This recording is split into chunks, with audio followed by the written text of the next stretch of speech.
आज हम रांची के एक बहुत ही खास ऐतिहासिक स्थल पहाड़ी मंदिर पर मिली जानकारी को जरा करीब से देख रहे हैं। जो चीजें पता चली हैं वो ये बताती हैं कि ये सिर्फ एक मंदिर नहीं बल्कि इसमें इतिहास, आस्था और राष्ट्रीय गौरव की कई परतें हैं। बिल्कुल।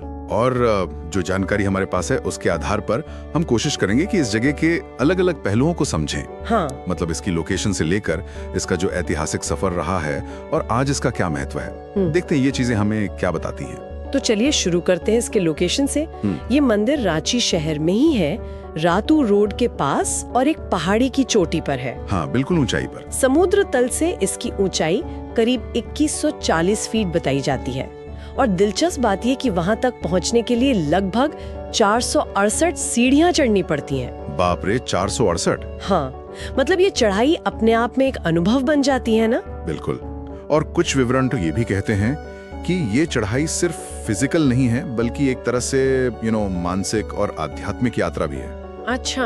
हाँ, जैसे जैसे आप ऊपर चढ़ते हैं शहर का शोर पीछे छूटता है और एक शांति सी महसूस होती है। ये बात तो है। और इसका इतिहास भी वो भी काफी पुराना है।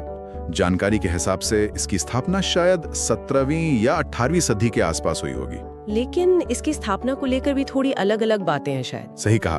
कुछ सोर्सेस कहते हैं कि स्थानीय साधुओं ने वहां एक स्वयंभू शिवलिंग खोजा था, मतलब जो खुद प्रकट हुआ माना जाता है। अच्छा, किसी ने स्थापित नहीं किया। हाँ, और वहीं दूसरी तरफ कुछ विवरण ये कहते हैं कि किसी स्थानीय राजा ने शायद कोई दिव्य दर्शन हुआ हो, उसके बाद ये मंदिर बनवाया।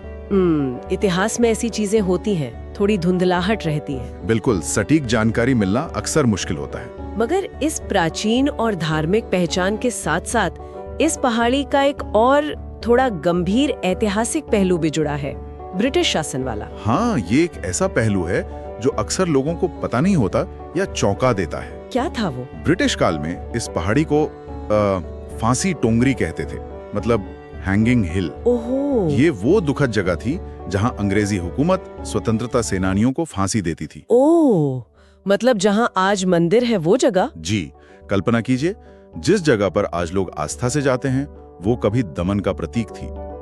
ये पहाड़ी उन बलिदानों की एक तरह से मूक साक्षी है। ये जो विरोधाभास है यही इस जगह को इतना खास बनाता है।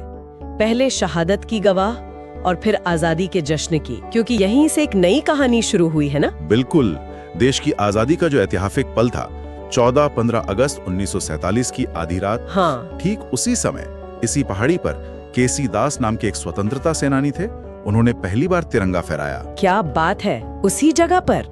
हाँ, ये एक बहुत शक्तिशाली कदम था, गुलामी के प्रतीक को आजादी के उत्सव स्थल में बदलना, जैसे इतिहास ने करवट ली हो। और जो जानकारी वो बताती है कि ये सिर्फ एक बार नहीं हुआ, ये एक परंपरा बन गई। हाँ, और ये परंपरा आज भी जिंदा है।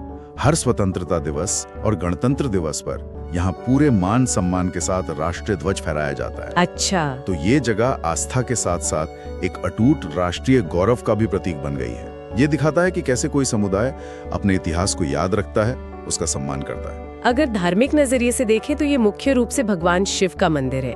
स्थानीय लोग उन्हें बहुत प्यार और श्रद्धा से पहाड़ी बाबा कहते हैं। जी, और श्रावण का महीना जो होता है शिव जी के लिए खास। हाँ, सावन और महाशिवरात्रि के त्योहार पर यहाँ भक्तों की भारी भीड़ होती है।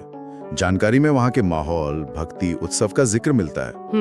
और ये भी पता चलता है कि मुख्य मंदिर के अलावा परिसर में विष्णु जी, हनुमान जी और माँ दुर्गा जैसे दूसरे देवी देवताओं के भी छोटे मंदिर हैं। अच्छा, तो कई भगवान है वहाँ। हाँ, जो एक तरह की धार्मिक समावेशिता दिखाता है। और आस्था के अलावा अभी एक पॉपुलर टूरिस्ट स्पॉट भी बन गया है। हाँ, पहाड़ी की चोटी से जो रांची शहर का नजारा दिखता होगा। हाँ, वो नजारा वाकई बहुत खूबसूरत बताया जाता है। खासकर 468 सीढ़ियां चढ़ने के बाद तो और भी अच्छा लगता होगा। बिल्कुल, वो चढ़ाई के बाद का इनाम जैसा शहर को ऊपर से देखना, एक विहंगम दृश्य। तो जो लोग आते हैं उन्हें धार्मिक शांति भी मिलती है और प्राकृतिक सुंदरता भी। तो इन सब जानकारियों को अगर एक साथ रखें तो ये साफ है कि पहाड़ी मंदिर सिर्फ एक इमारत या पूजा की जगह नहीं है। नहीं, बिल्कुल नहीं। ये तो समय की कई परतों, इतिहास के उतार चढ़ाव, बलिदान की कहानियों, गहरी आस्था और राष्ट्रीय पहचान का एक जीता जागता संगम है। बिल्कुल सही कहा। और ये जगह हमें सोचने पर भी मजबूर करती है कि कैसे एक ही जमीन, एक ही लोकेशन समय के साथ इतनी